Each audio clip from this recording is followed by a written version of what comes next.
Hello everybody, in today's video I'm going to explain why you need to wait to open this tier 25 weapon bundle. This Days of Summer has already been going on for about a week on PlayStation and is set to start on June 11th for Xbox and PC. I'm actually going to give a few different reasons of why you need to wait on opening this, but if you do enjoy the video or find it helpful, please remember to hit that like button. If you'd like to find your way back to the channel because you enjoy the content, make sure you do subscribe with notifications on. Typically cover news and tips and tricks and just overall different ways to improve at Call of Duty. So if that's the type of content you're interested in, make sure you definitely hit that subscribe button, turning it from red to gray. So here's what it looks like at tier 25. You're going to see a weapon bribe and it says guaranteed no dupe ranged or MKII weapon from reserves. So right there's where the issue comes in. So if you're going to get a Mark II variant or you want a brand new weapon, I think most of you guys would rather have the brand new weapon. So the first thing you're going to want to do is make sure that you check what MKII variants you had. Personally, I have every MKII variant that is available in reserves.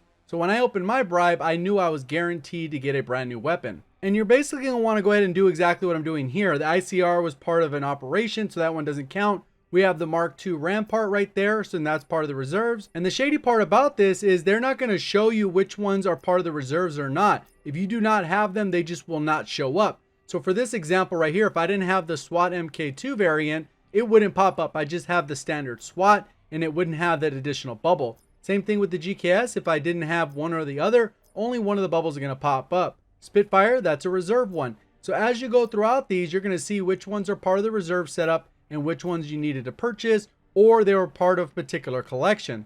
And you don't want to go through that frustration because I've seen several people already posting on Twitter the fact that they're getting MK2 variants instead of the actual DLC weapons that were just released. And of course, if you haven't played the game a ton and you don't have a lot of the Mark II variants, what's going to end up happening is you're going to have greater odds of getting a Mark II variant than an actual DLC weapon. So that's the first step. If you actually want to guarantee that you're going to get one of the brand new DLC weapons, so that's either the Stingray, the Ballistic Knife, the Peacekeeper, or the Locust, you're going to want to make sure that you have every single one of those Mark II variants. So to make that as easy as possible, here's a quick list of all of them, and then they'll also be available in the description. So here they all are: the Rampart, the Swat, the Spitfire, the Cordite, the Daemon, the Switchblade, the Vapr, the Koshka, the Cap 45, the SG12, and the Rampage. So since I have all those Mark II variants, I knew that when I open this weapon bribe that I am guaranteed one of those 4 DLC weapons. So if you're in that same boat and you have all those Mark II variants, you definitely want to go ahead and make sure you open this bribe. And before I opened it, I knew best case scenario I'd get the Peacekeeper and worst case scenario I'd get the Locust. So obviously worst case scenario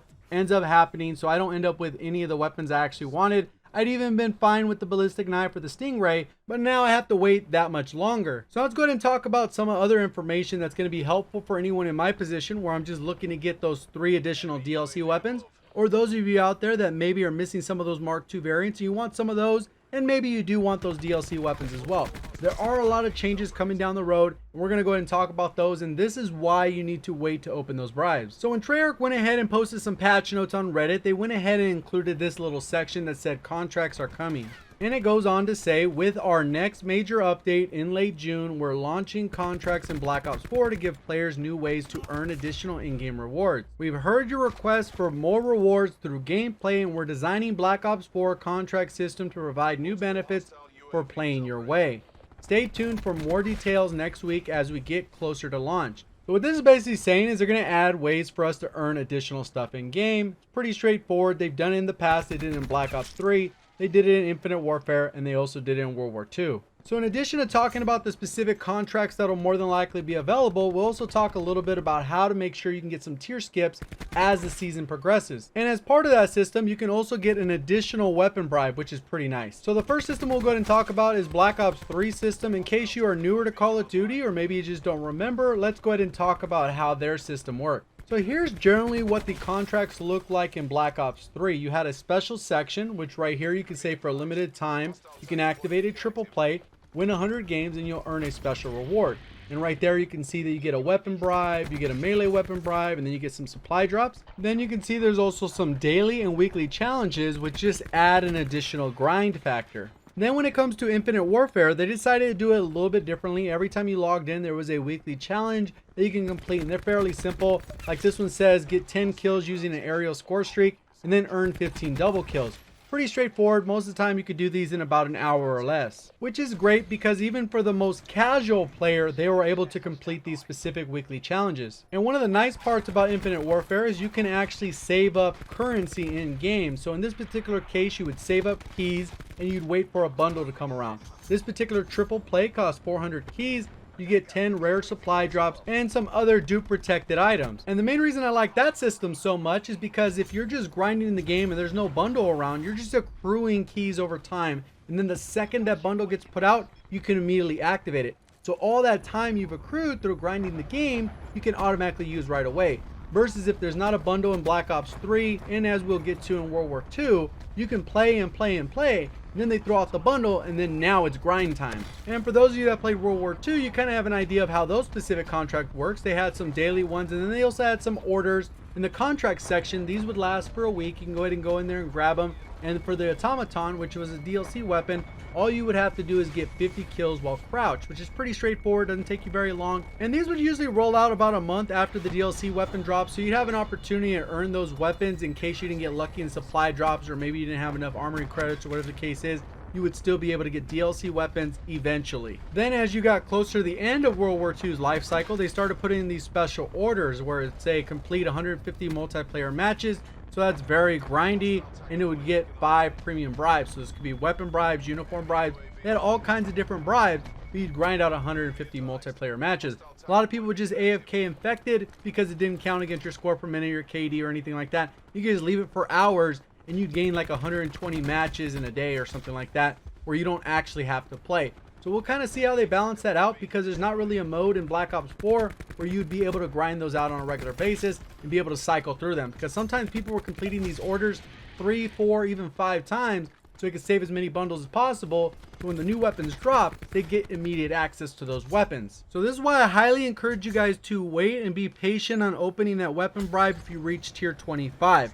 Because at the end of the month, they're going to be adding in contracts, and we don't know what those contracts are going to look like, but one of them could be a specific bribe for a Mark II variant, and that would actually remove that from your current pool. And obviously, if you can't wait, go ahead and open it, but at the end of the day, I highly encourage you to wait for that specific reason. At least wait to see what the contracts look like, to see if they're fair, and if they're going to allow you to have a higher chance at getting the DLC weapons you want. So one quick thing before I show you how to do those free tier skips, as well as how to get a free reserve crate, and that's if you can do me a quick favor and leave a comment down below saying which system you prefer between BO3, IW, and World War II, based on how I explain them or how you remember them. So everything's through the CoD companion app. So if you haven't downloaded this on Android or iPhone, make sure you go ahead and download this, set it up with all your login, link it with your PlayStation, your Xbox, or your Blizzard account, so you can start accruing points. So once you set it up and log in, it's going to look something like this. And on the bottom left, there's an option to click Ops, which will go ahead and take you to another screen that looks kind of like this. So in every week, you're going to see a current objective, and it's going to last for 7 days. You can see right here on my time limit, I still have about another day before it resets.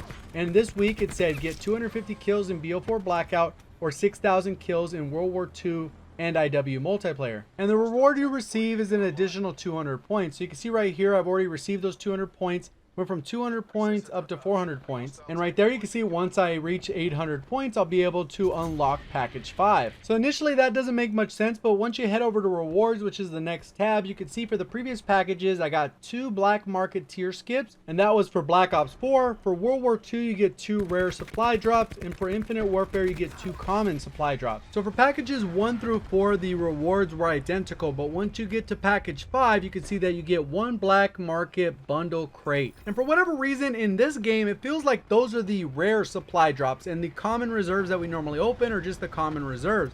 The reason why I say that is because I've seen a few different supply drop openings where people are buying crates and people have earned reserves, and it seems like the people who bought the crates have a higher likelihood of actually getting good items. So if you're actually looking for any of those specific items, you're going to have higher chances in these reserve crates than you are in just the regular reserves. So obviously getting 250 kills in Blackout or 6,000 kills in multiplayer is pretty extreme, so you're going to need a team to do that. So I'd highly recommend you joining a random squad. And the main thing you're going to look for is the number of members. Make sure that the number of members is around 17, 18, 19, or whatever the case is, so they have at least 1 spot. And the main reason for that is because if the team is full, you have a higher likelihood of those players playing on a regular basis, and as they play, that's going to make those rather large numbers fade away pretty quickly. But pretty much to recap, make sure you save your weapon bundle, double check to see you have all the Mark II variants, and then also download the app so you can start earning these rewards.